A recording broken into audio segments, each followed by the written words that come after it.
오늘 저에게 주시는 하나님의 말씀은 마가복음서 4장에서 6장까지의 말씀입니다. 4장. 예수께서 다시 바닷가에서 가르치기 시작하셨다. 매우 큰 무리가 모여드니 예수께서 배에 오르셔서 바다 쪽에 앉으셨다. 무리는 모두 바닷가 무태에 있었다. 예수께서 비유로 여러 가지를 가르치셨는데 가르치시면서 그들에게 이렇게 말씀하셨다. 잘 들어라. 씨를 뿌리는 사람이 씨를 뿌리러 나갔다. 그가 씨를 뿌리는데 덜어는 길가에 떨어지니 새들이 와서 그것을 쪼아 먹었다. 또 덜어는 흙이 많지 않은 돌짝밭에 떨어지니 흙이 깊지 않으므로 싹은 곧 나왔지만 해가 뜨자 타버리고 뿌리가 없어서 말라버렸다. 또 덜어는 가시덤불 속에 떨어지니 가시덤불이 자라 그 기운을 막아버려서 열매를 맺지 못하였다. 그런데 덜어는 좋은 땅에 떨어져서 싹이 나고 자라서 열매를 맺었다. 그리하여 30배, 60배, 100배가 되었다. 예수께서 덧붙여서 말씀하셨다. 들을 귀가 있는 사람은 들어라. 예수께서 혼자 계실 때 예수의 주위에 둘러있는 사람들이 12제자와 함께 그 비유들이 무슨 뜻인지를 예수께 물었다. 예수께서 그들에게 말씀하셨다. 너희에게는 하나님 나라의 비밀을 맡겨주셨다. 그러나 저 바깥 사람들에게는 모든 것이 수수께끼로 들린다. 그것은 그들이 보기는 보아도 알지 못하고 듣기는 들어도 깨닫지 못하게 하셔서 그들이 돌아와서 용서를 받지 못하게 하시려는 것이다. 그리고 예수께서 그들에게 말씀하셨다. 너희가 이 비유를 알아듣지 못하면서 어떻게 모든 비유를 이해하겠느냐? 씨를 뿌리는 사람은 말씀을 뿌리는 것이다. 길가에 뿌려지는 것들이란 이런 사람들이다. 그들에게 말씀이 뿌려질 때 그들이 말씀을 듣기는 하지만 곧바로 사탄이 와서 그들에게 뿌려진 그 말씀을 빼앗아간다. 돌짝밭에 뿌려지는 것들이란 이런 사람들이다. 그들은 말씀을 들으면 곧 기쁘게 받아들이기는 하지만 그들 속에 뿌리가 없어서 오래가지 못하고 그 말씀 때문에 환난이나 박해가 일어나면 곧 걸려 넘어진다. 가시덤불 속에 뿌려지는 것들이란 달리 이런 사람들을 가리키는데 그들은 말씀을 듣기는 하지만 세상의 염려와 재물의 유혹과 그 밖에 다른 일에 욕심이 들어와 말씀을 막아서 열매를 맺지 못한다. 좋은 땅에 뿌려지는 것들이란 이런 사람들이다. 그들은 말씀을 듣고 받아들여서 30배, 60배, 100배의 열매를 맺는다. 예수께서 그들에게 말씀하셨다. 사람이 등불을 가져다가 말 아래에나 침상 아래에 두겠느냐, 등경 위에다가 두지 않겠느냐. 숨겨둔 것은 드러나고 감춰둔 것은 나타나기 마련이다. 들을 귀가 있는 사람은 들어라.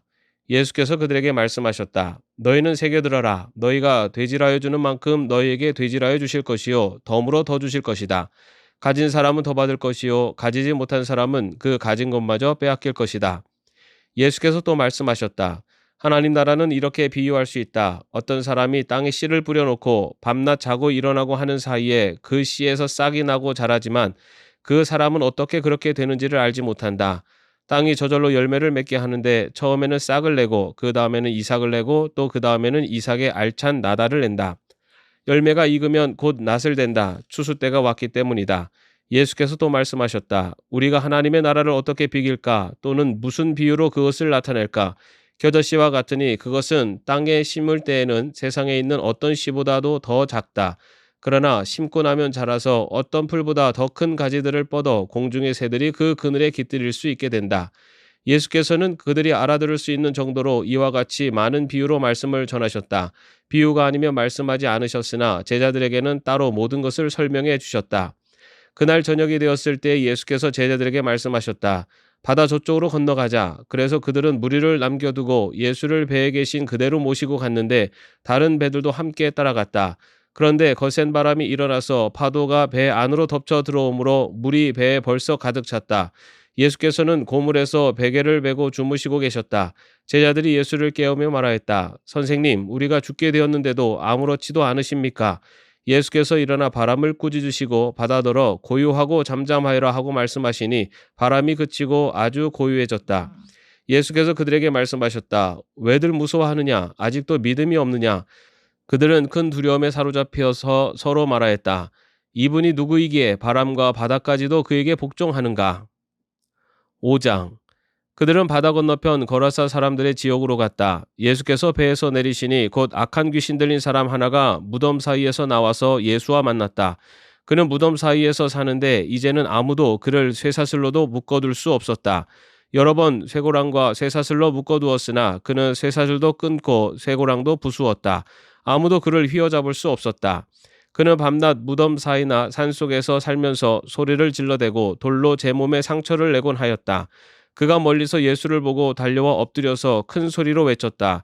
더없이 높으신 하나님의 아들 예수님, 나와 무슨 상관이 있습니까? 하나님을 두고 애원합니다. 제발 나를 괴롭히지 마십시오. 그것은 예수께서 이미 그에게 악한 귀신아 그 사람에게서 나가라 하고 명하셨기 때문이다. 예수께서 그에게 물으셨다. 내 이름이 무엇이냐? 그가 대답하였다. 군대입니다. 우리의 수가 많기 때문에 붙여진 이름입니다. 그리고는 자기들을 그 지역에서 내쫓지 말아달라고 예수께 간청하였다. 마침 그곳 산길 쓸개 놓아 기르는 큰 돼지떼가 있었다. 귀신들이 예수께 간청하였다. 우리를 돼지들에게로 보내셔서 그것들 속으로 들어가게 해주십시오. 예수께서 허락하시니 악한 귀신들이 나와서 돼지들 속으로 들어갔다.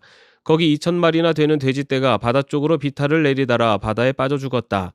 돼지를 치던 사람들이 달아나 읍내와 시골에 이 일을 알렸다. 사람들은 일어난 일이 무엇인지 보러 왔다.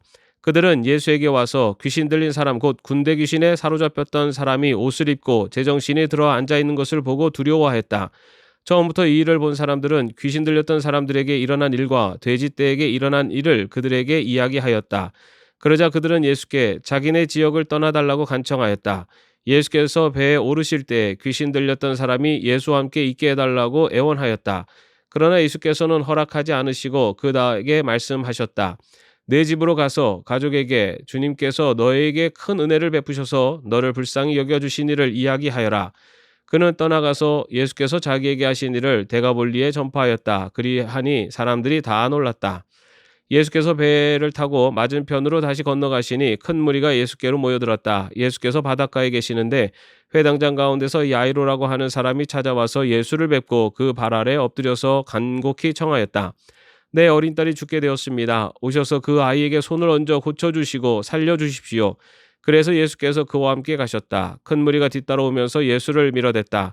그런데 12해 동안 혈루증을 앓아온 여자가 있었다. 여러 의사에게 보이면서 고생도 많이 하고 재산도 다 없앴으나 아무 효력이 없었고 상태는 더 악화되었다. 이 여자가 예수의 소문을 듣고서 뒤에서 무리 가운데로 끼어들어 와서는 예수의 옷에 손을 대었다. 그 여자는 내가 그의 옷에 손을 대기만 하여도 나을 터인데 하고 생각하고 있었던 것이다. 그래서 곧 출혈의 근원이 마르니 그 여자는 몸이 나은 것을 느꼈다. 예수께서는 곧 자기에게서 능력이 나간 것을 몸으로 느끼시고 무리 가운데서 돌아서서 누가 내 옷에 손을 대었느냐 하고 물으셨다. 제자들이 예수께 무리가 선생님을 에워싸고 떠밀고 있는데 누가 손을 대었느냐고 물으십니까 하고 반문하였다. 그러나 예수께서는 그렇게 한 여자를 보려고 둘러보셨다. 그 여자는 자기에게 일어난 일을 알므로 두려워하여 떨면서 예수께로 나와 엎드려서 사실대로 다 말하였다. 그러자 예수께서 그 여자에게 말씀하셨다. 딸아, 내 믿음이 너를 구원하였다. 안심하고 가거라. 그리고 이 병에서 벗어나서 건강하여라. 예수께서 말씀을 계속하고 계시는데 회당장의 집에서 사람들이 와서 회당장에게 말하였다. 따님이 죽었습니다. 이제 선생님을 더 괴롭혀서 무엇하겠습니까? 예수께서 이 말을 곁에서 들으시고서 회당장에게 말씀하셨다. 두려워하지 말고 믿기만 하여라. 그리고 베드로와 야고보와 야고보의 동생 요한밖에는 아무도 따라오는 것을 허락하지 않으셨다. 그들이 회당장의 집에 이르렀다. 예수께서 사람들이 울며 통곡하며 떠드는 것을 보시고 들어가셔서 그들에게 말씀하셨다. 어찌하여 떠들며 울고 있느냐? 그 아이는 죽은 것이 아니라 자고 있다. 그들은 예수를 비웃었다. 그러나 예수께서는 그들을 다 내보내신 뒤에 아이의 부모와 일행을 데리고 아이가 있는 곳으로 들어가셨다. 그리고 아이의 손을 잡으시고 말씀하셨다. 달리다 굼. 이는 번역하면 소녀야 내가 내게 말한다. 일어나거라 하는 말이다. 그러자 소녀는 곧 일어나서 걸어 다녔다. 소녀의 나이는 12살이었다. 사람들은 크게 놀랐다. 예수께서 이 일을 아무에게도 알리지 말라고 그들에게 엄하게 명하시고 소녀에게 먹을 것을 주라고 말씀하셨다. 6장. 예수께서 거기를 떠나서 고향에 가시니 제자들도 따라갔다. 안식일이 되어서 예수께서 회당에서 가르치기 시작하셨다. 많은 사람이 듣고 놀라서 말하였다. 이 사람이 어디에서 이런 모든 것을 얻었을까? 이 사람에게 있는 지혜는 어떤 것일까? 그가 어떻게 그 손으로 이런 기적들을 일으킬까? 이 사람은 마리아의 아들 목수가 아닌가? 그는 야고보와 요셉과 유다와 시몬의 형이 아닌가? 또 그의 누이들은 모두 우리와 같이 여기에 살고 있지 않은가? 그러면서 그들은 예수를 달갑지 않게 여겼다. 그래서 예수께서 그들에게 말씀하셨다. 예언자는 자기 고향과 자기 친척과 자기 집 밖에서는 존경을 받지 않는 법이 없다. 예수께서는 다만 몇몇 병자에게 손을 얹어서 고쳐주신 것밖에는 거기서는 아무 기적도 행하실 수 없었다. 그리고 그들이 믿지 않는 것에 놀라셨다. 그리고 예수께서는 마을들을 두루 돌아다니시며 가르치셨다. 그리고 12제자를 가까이 부르셔서 그들을 둘씩 보내시며 그들에게 악한 귀신을 억누르는 권능을 주셨다. 그리고 그들에게 명하시기를 길을 떠날 때에는 지팡이 하나밖에는 아무것도 가지고 가지 말고 빵이나 자루도 지니지 말고 전대에 동전도 넣어 가지 말고 다만 신발은 신되 옷은 두 벌 가지지 말라고 하셨다. 또 그들에게 말씀하셨다. 어디서 어느 집에 들어가든지 그곳을 떠날 때까지 거기에 머물러 있어라. 어느 곳에서든지 너희를 영접하지 않거나 너희의 말을 듣지 않거든 그곳을 떠날 때 너희의 발에 묻은 먼지를 떨어서 그들을 고발할 증거물로 삼아라. 그들은 나가서 회개하라고 선포하였다. 그들은 많은 귀신을 쫓아내며 수많은 병자에게 기름을 발라서 병을 고쳐주었다. 예수의 이름이 널리 알려지니 헤롯 왕이 그 소문을 들었다. 사람들은 말하기를 세례자 요한이 죽은 사람들 가운데서 살아났다. 그 때문에 그가 이런 놀라운 능력을 발휘하는 것이다 하고 또 더러는 말하기를 그는 엘리야다 하고 또 더러는 옛 예언자들 가운데 한 사람과 같은 예언자다 하였다. 그런데 헤롯이 이런 소문을 듣고서 말하기를 내가 목을 벤 그 요한이 살아났구나 하였다. 헤롯은 요한을 잡아오게 하여서 옥에 가둔 일이 있었다. 헤롯이 자기와 형제간인 빌립의 아내 헤로디아 때문에 그렇게 했던 것이다. 헤롯이 그 여자를 아내로 맞았으므로 요한이 헤롯에게 형제의 아내를 차지하는 것은 옳지 않다고 말해왔기 때문이다. 그래서 헤로디아는 요한에게 원한을 품고 요한을 죽이고자 하였으나 뜻을 이루지 못하였다. 그것은 헤롯이 요한을 의롭고 성스러운 사람으로 알고 그를 두려워하며 보호해 주었고 또 그의 말을 들으면 몹시 괴로워하면서도 오히려 달게 들었기 때문이다. 그런데 좋은 기회가 왔다. 헤롯이 자기 생일에 고관들과 천부장들과 갈릴리 요인들을 청하여 놓고 잔치를 베풀었는데 헤로데의 딸이 춤을 추어서 헤롯과 그 자리에 앉아 있는 사람들을 즐겁게 해주었다. 왕이 소녀에게 말하였다. 내 소원을 말해보아라. 내가 들어주마. 그리고 그 소녀에게 굳게 맹세하였다. 내가 원하는 것이면 이 나라의 절반이라도 주겠다. 소녀가 바깥으로 나가서 자기 어머니에게 말하였다. 무엇을 달라고 청할까요? 그 어머니가 말하였다. 세례자 요한의 머리를 달라고 하여라. 소녀는 급히 왕에게로 돌아와서 청하였다. 곧바로 서둘러서 세례자 요한의 머리를 쟁반에 담아서 내게 주십시오. 왕은 마음이 몹시 괴로웠지만 맹세한 것과 거기에 함께 앉아있는 사람들 때문에 소녀가 달라는 것을 거절할 수 없었다. 그래서 왕은 곧 호위병을 보내서 요한의 목을 베어오게 하였다. 호위병은 나가서 감옥에서 요한의 목을 베어서 쟁반에 담아 소녀에게 주고 소녀는 그것을 자기 어머니에게 주었다. 요한의 제자들이 이 소식을 듣고 와서 그 시체를 거두어다가 무덤에 안장하였다. 사도들이 예수께로 몰려와서 자기들이 한 일과 가르친 일을 다 그에게 보고하였다. 그때 예수께서 그들에게 말씀하셨다. 너희는 따로 외딴 곳으로 와서 좀 쉬어라. 거기에는 오고 가는 사람이 하도 많아서 음식을 먹을 겨를조차 없었기 때문이다. 그래서 그들은 배를 타고 따로 외딴 곳으로 떠나갔다. 그런데 많은 사람이 이것을 보고 그들인 줄 알고 여러 마을에서 발걸음을 재촉하여 그곳으로 함께 달려가서 그들보다 먼저 그곳에 이르렀다. 예수께서 배에서 내려서 큰 무리를 보시고 그들이 마치 목자 없는 양과 같으므로 그들을 불쌍히 여기셨다. 그래서 그들에게 여러 가지로 가르치기 시작하셨다. 날이 이미 저물었으므로 제자들이 예수께 다가와서 말하였다. 여기는 빈들이고 날도 이미 저물었습니다. 이 사람들을 해쳐 제각기 먹을 것을 사 먹게 근방에 있는 농가나 마을로 보내시는 것이 좋겠습니다. 예수께서 그들에게 말씀하셨다. 너희가 그들에게 먹을 것을 주어라. 제자들이 그에게 말하였다. 그러면 우리가 가서 빵 200데나리온어치를 사다가 그들에게 먹이라는 말씀입니까? 예수께서 그들에게 말씀하셨다. 너희에게 빵이 얼마나 있느냐? 가서 알아보아라. 그들이 알아보고 말하였다. 빵 5개와 물고기 2마리가 있습니다. 예수께서는 제자들에게 명하여 모두들 떼를 지어 푸른 풀밭에 앉게 하셨다. 그들은 100명씩 또는 50명씩 떼를 지어 앉았다.